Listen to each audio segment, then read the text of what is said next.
The film opens with a German Nazi soldier named Clemens Forel, as he is getting ready to board a train. Before leaving, he meets his wife Catherine, who reveals that she is pregnant, and Clemens is overjoyed that he will soon have a baby. Clemens also later greeted his daughter Lisa, and promised that he would be back for Christmas. Zum letzten Mal, Herr Oberleutnant! Einsteigen! Gebrochen und wird nicht gebrochen. Wird nicht gebrochen. Ich komme bald wieder zurück. Weihnachten bin ich wieder zurück.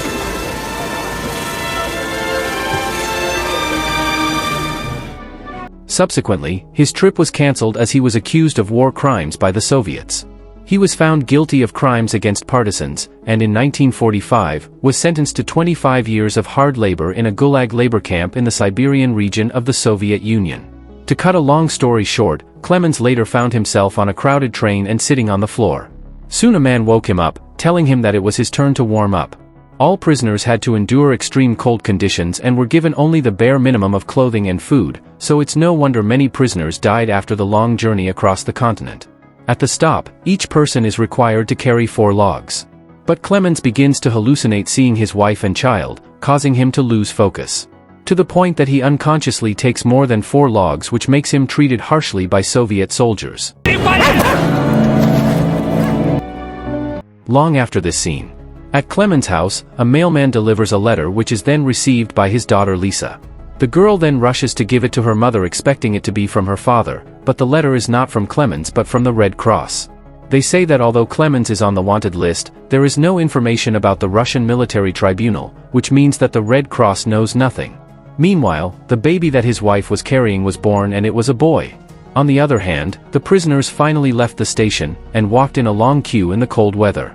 They had to walk 2,000 kilometers to reach the prison, and even many of them were exhausted and eventually fainted and froze to death.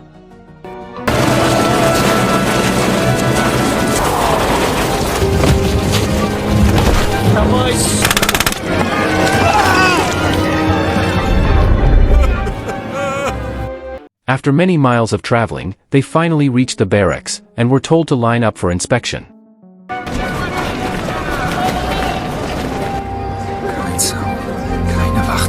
Clemens heard the sound of ships, and realized that there must be a port nearby.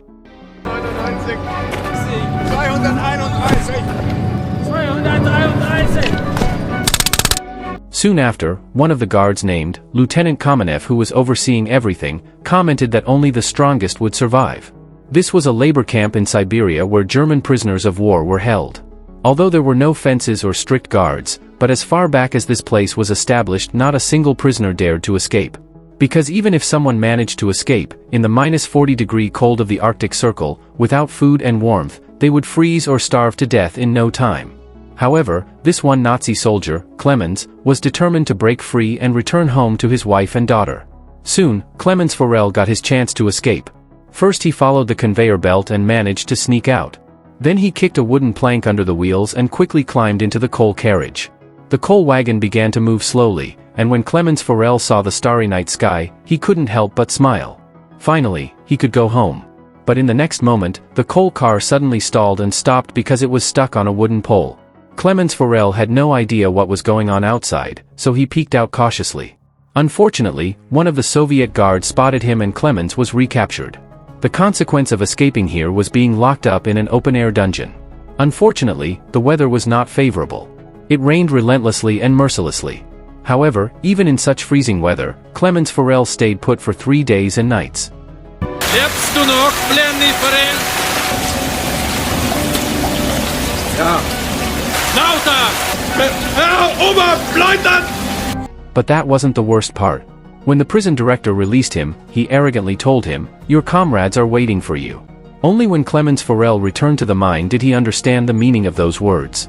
He saw his fellow inmates, each with a sharp look in their eyes, holding clubs and forming 2 lines.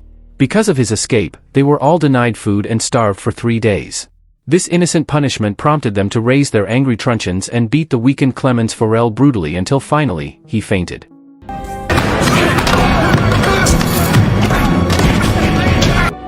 Afterwards, Clemens Forel was taken to the infirmary.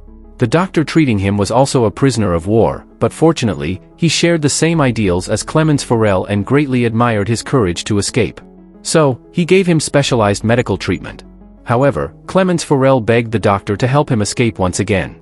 The doctor told him that it was impossible to escape from this place located in the Arctic Circle of Siberia. In the past, anyone who tried to escape usually ended up dead.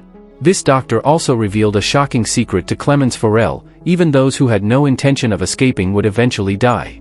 This is because they dig for heavy metals every day, and long-term exposure to lead will inevitably lead to death from lead poisoning.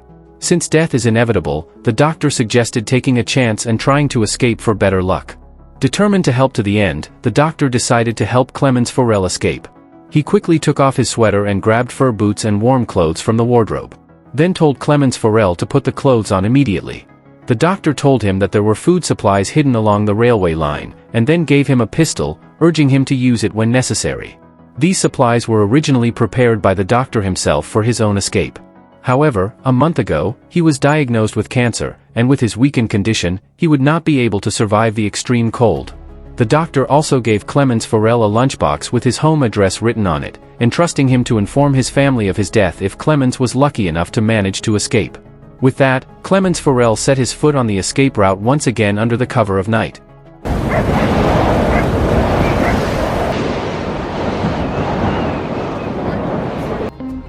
The next morning, the prison director realized that Clemens Forel was missing and rushed to the doctor's room to question him. He discovered that the doctor had sacrificed himself for his fellow countrymen, while Clemens Forel, full of confidence, braved the vast expanse of snow and wind. Meanwhile, the prison director ordered a search within a 30-kilometer radius. However, despite several days of searching, the soldiers found no trace of Clemens Forel. Everyone assumed that he had frozen to death, but the prison director was convinced he was still alive and ordered the soldiers to continue expanding the search area. Уже 5 дней в пути. Выбились из сил. On the 9th day of his escape, Clemens Forel suddenly noticed a sled chasing him from behind. Seeing this, he ran away. However, in his haste, he dropped his backpack, and when the sled quickly caught up with him, he slipped and fell, and ended up lying on the ground. But to his surprise, when the sled passed him, he realized that he was unharmed. Shocked, he realized that the whole incident was a hallucination he had created in his mind. Looking at the endless expanse of ice and snow around him, Clemens Forel felt at a loss. He couldn't predict how much longer he could survive as his remaining food supplies were almost gone. Desperately, he knelt on the snow, praying for God's intervention to give him food. However, in the barren Arctic Circle, there was nothing but snow as far as the eye could see. Under these conditions, Clemens Forel had no choice but to continue dragging his exhausted body for several days. Eventually, his energy ran out, and he collapsed from hunger and exhaustion. He faintly heard a strange voice. Eagerly following the sound, he found a seal not far away. It was as if he caught a glimpse of hope once again. He immediately took out a pistol from his pocket, desperately stabilized his trembling hands, and fired several shots at the seal. In the end, he was lucky enough to hit a seal. He used a small knife to cut open the seal's stomach and then inserted his frozen leg into the seal's body to warm it up. Next, he heated the seal fat in a pot and applied it to his leg to treat frostbite, using pieces of cloth as bandages. After a short rest, Clemens Forel got back up and continued his journey. In this desolate and never-endingly snowy landscape, he could easily lose his mind. He had to rely on talking to himself to keep his sanity. To avoid getting lost, he used a compass to correct his direction every time he walked. After a few days of traveling, he spotted a small tree in the snow. Clemens Forel was overcome with joy and walked towards it, hugging the tree as if he had grasped a lifeline. This indicated that after 2 months of arduous escape, he had essentially left the cold Arctic Circle. Meanwhile, the prison warden refused to give up and continued to expand the search range, issuing wanted notices and setting up checkpoints. Clemens Forel had entered the forest, but to his surprise, a blizzard suddenly appeared shortly after he started walking. The wind was so strong that it lifted him off the ground, and even sturdy trees were uprooted. As he stood up, a large tree fell behind him, pinning him underneath it.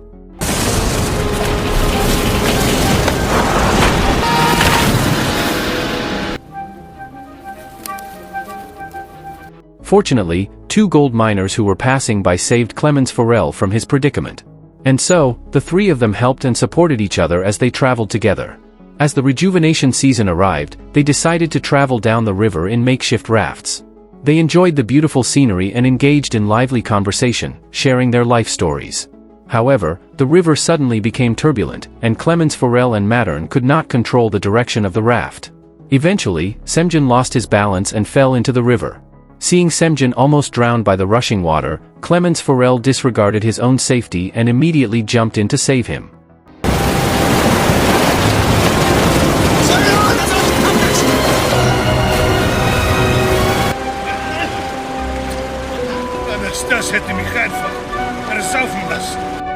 Meanwhile, Mattern left them and rowed the raft alone. Upon returning to their shelter, Mattern thought Semjon had drowned. Thinking Semjon was dead, he stole all of Semjon's valuables including his gold. But to her surprise, Semjon returned just in time. Faced with Mattern's callous betrayal, Semjon took decisive action and ended his life with a gunshot. Warum hast du ihn umgebracht? Die Wölfe werden das schon erledigen. The two remaining companions packed their belongings and began their journey once again. Before long, winter arrived, and the journey back home became increasingly difficult. Clemens Forel intended to share the burden with Semjon, but Semjon thought that his intention was an attempt to steal his gold. Before his departure, the herders gave him provisions and presented him with a hunting dog. Gott! Schluss. Schritt für Schritt. Gib mir dein Gepäck. Nur für einen! Ah!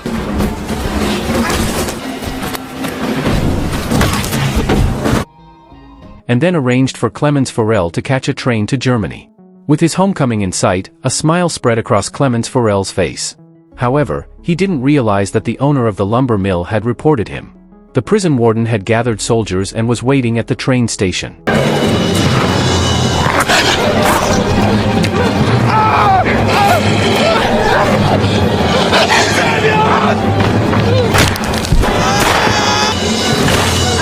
Fortunately, Clemens Forel was aware of this unusual situation and managed to avoid the soldiers by circling around the train. Unfortunately, he was caught by the prison warden at a crucial moment. When all hope seems lost, the hunting dog bravely intervenes, pouncing on the warden and biting him ferociously. His loyalty gave Clemens Forel another chance to escape. Hearing gunshots behind him, the hound was shot dead. Clemens Forel couldn't drown his sorrows and kept running. In a moment of urgency, he climbed onto a footbridge and jumped onto a passing train. Once again, he managed to escape. Time goes by, and it's 1952. Clemens Forel, with disheveled hair and no money, stares hungrily at a plate of delicious noodles.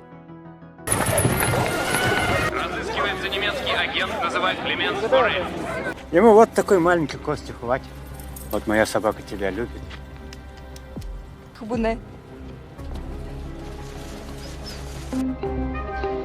However, the owner promptly throws him out. Feeling helpless, he approaches a pancake vendor, where friendly girls welcome him, but he has no money in his pocket. Sensing the situation, Clemens Forel left sadly. Suddenly, a kind girl broke off a piece of flatbread and told her son to give it to Clemens Forel. Surprised by the boy's gesture, Clemens Forel hesitated for a moment before realizing that he had been given warm, steaming bread. However, this action caught the attention of a Jewish man. Clemens Forel took the flatbread and sought refuge in a nearby church, where he cupped his hands and fervently prayed. The Jewish man who followed him witnessed the incident but did not report it.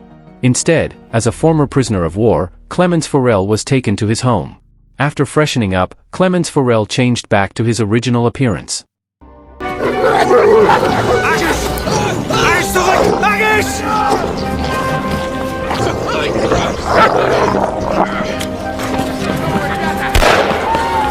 The Jewish man even gave him a passport and travel documents.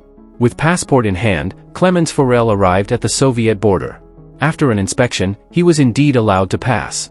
Holding back his excitement, for fear that he would burst out laughing,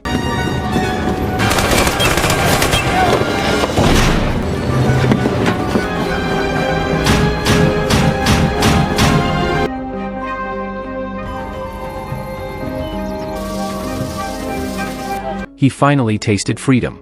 However, just as he reached the midpoint of the Suwa Bridge at the border, a bright beam of light shone on his face. Through it, he recognized the familiar face of the prison warden. It turned out that the warden had been waiting there all along. Clemens hurriedly looked back and realized that he was still standing on Soviet soil, and the warden still had the authority to arrest him.